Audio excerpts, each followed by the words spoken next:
네, 2021년 2월 23일 화요일 아침이 밝아오고 있습니다. 네, 오늘도 하나님의 말씀으로 하루를 시작하는 보리떡. 네, 시작하겠습니다. 오늘은 보잘것없는 사람 하나라는 제목으로 마태복음 25장 31절에서 46절까지 말씀을 함께 묵상하겠습니다. 제가 먼저 말씀을 봉독하겠습니다. 인자가 모든 천사와 더불어 영광에 둘러싸여서 올 때에 그는 자기의 영광의 보좌에 앉을 것이다. 그는 모든 민족을 그의 앞에 불러 모아 목자가 양과 염소를 가르듯이 그들을 갈라서 양은 그의 오른쪽에 염소는 그의 왼쪽에 세울 것이다.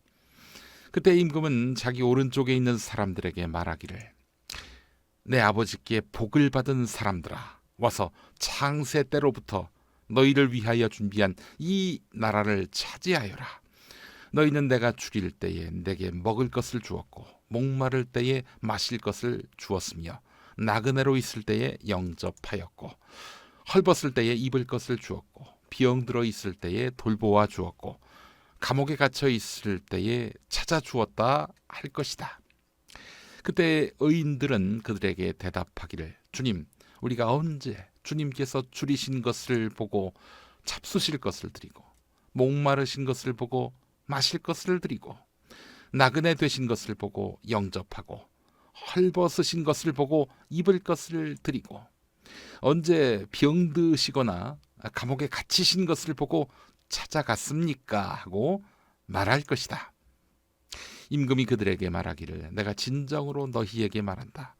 너희가 여기 내 형제자매 가운데 지극히 보잘것없는 사람 하나에게 한 것이 곧 내게 한 것이다 할 것이다. 그때 임금은 왼쪽에 있는 사람들에게도 말할 것이다. 저주받은 자들아, 내게서 떠나서 악마와 그 졸개들을 가두려고 준비한 영원한 불 속으로 들어가라. 너희는 내가 죽일 때에 내게 먹을 것을 주지 않았고 목마를 때에 마실 것을 주지 않았고 나그네로 있을 때에 영접하지 않았고 헐벗었을 때에 입을 것을 주지 않았고 병들어 있을 때나 감옥에 갇혀 있을 때에 찾아주지 않았다. 그때 그들도 이렇게 말할 것이다. 주님, 우리가 언제 주님께서 굶주리신 것이나 목마르신 것이나 나그네 되신 것이나 헐벗으신 것이나 병드신 것이나 감옥에 갇히신 것을 보고도 돌보아드리지 않았다는 것입니까? 그때 임금이 그들에게 대답하기를 내가 진정으로 너희에게 말한다. 여기 이 사람들 가운데서 지극히 보잘것없는 사람 하나에게 하지 않은 것이 곧 내게 하지 않은 것이다 하고 말할 것이다. 그리하여 그들은 영원한 형벌로 들어가고 의인들은 영원한 생명으로 들어갈 것이다. 아멘. 네, 여러분, 모세가 산에서 하나님으로부터 받은 법이 있습니다. 율법이지요. 이 율법이 말이죠, 약자를 보호하기 위해 만들었다고 해도 과언이 아닙니다. 노예 무리를 이집트에서 이끌어내신 하나님은 그들과 계약을 맺습니다. 하나님은 그들을 돌보시고 그들은 하나님의 백성이 되는 약속입니다.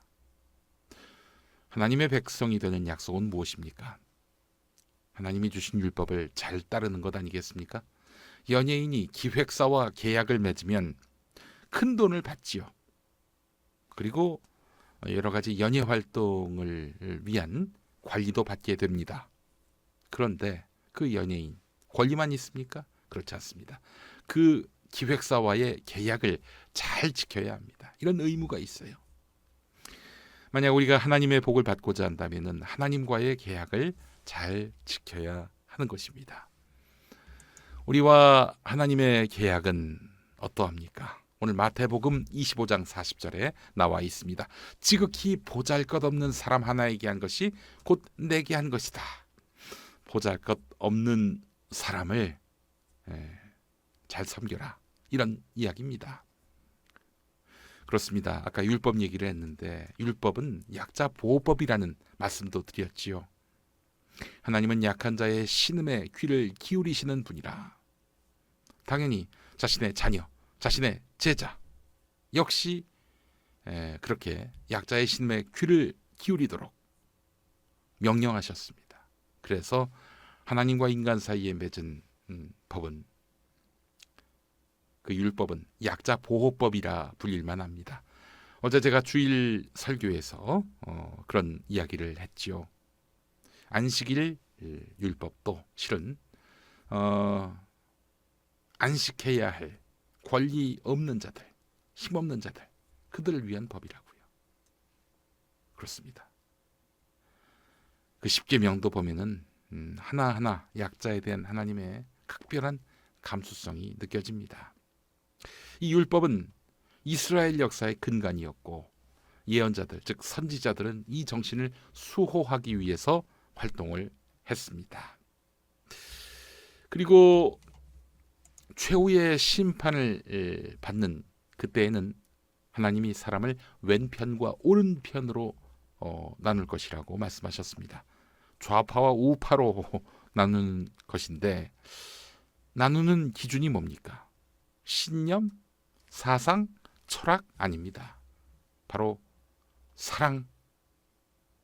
사랑입니다.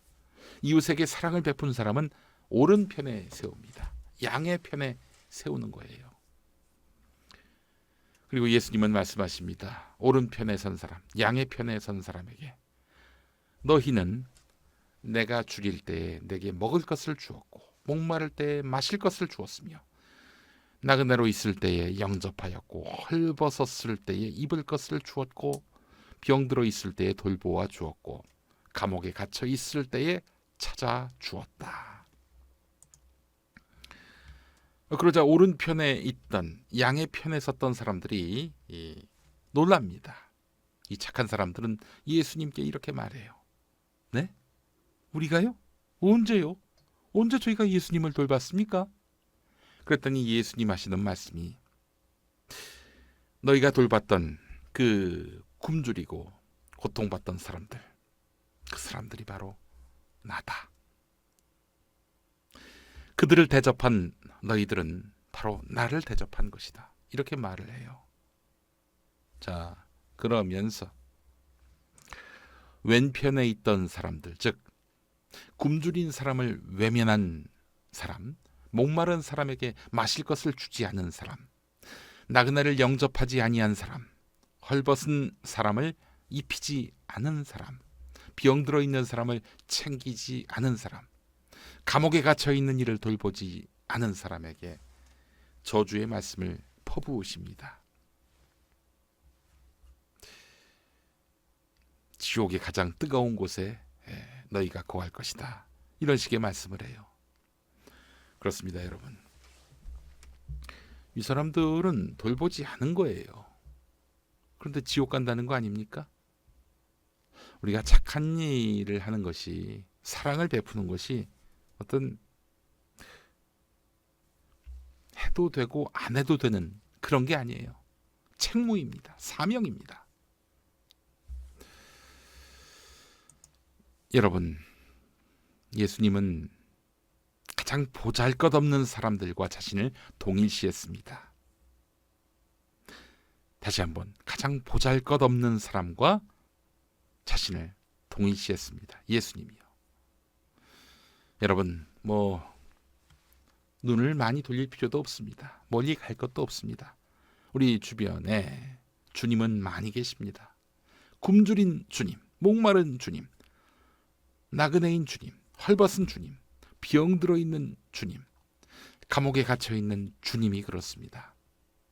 눈높이를 많이 낮추어서 그런 낮은 이들, 어려움에 처한 이들을 섬긴다는 것은 곧 예수님을 극진히 모시는 것입니다. 사실 그들을 도와봐야 나에게 당장 무슨 이득이 있겠어요.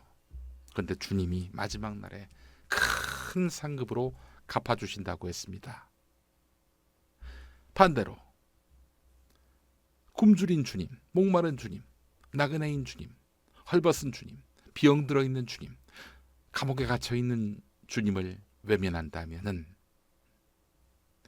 낮은 이들을 섬기는데 힘쓰지 않는다면은 지옥으로 간다는 거예요. 여러분, 교회는 약자 보호법 정신 위에 세워졌습니다. 사순절 기간을 맞고 있습니다. 여러분, 보잘것없는 이들을 돌보고 그들의 고통과 절망에 답을 제시해주는 그런 존재가 됩시다. 값싼 위로의 말씀 필요 없습니다. 내 주머니를 내어서 어려움에 처한 이들을 섬기고 동역하고 연대하는 그런 일에 힘씁시다. 이번 주간 사단법인 꿀잠을 저희가 돕고 있습니다. 오는 토요일까지 교회 통장으로 보내주시는 모든 헌금은 바로 이 꿀잠에 기부합니다. 이 사순절 기간 열심히 구제하고 열심히 헌신하면서 주님의 기쁨을 사는 그런 주의 백성이 됩시다. 함께 기도하시겠습니다. 거룩하신 하나님, 십자가 희생으로 우리를 구원하시고 의의 길로 인도하시니 감사합니다. 그러나 우리의 삶은 자본의 욕망을 쫓아가면서 흔들리고 넘어집니다. 말씀대로 살기보다 더 많은 이익과 소유를 탐할 때가 있습니다. 우리의 관심이 여기에 쏠려 있다 보니 권리 없는 자들에 대해서, 고통받는 자들에 대해서 우리의 관심은 떠나 있습니다. 주님, 우리를 불쌍히 여겨주시고 성령의 능력으로 구원하여 주옵소서.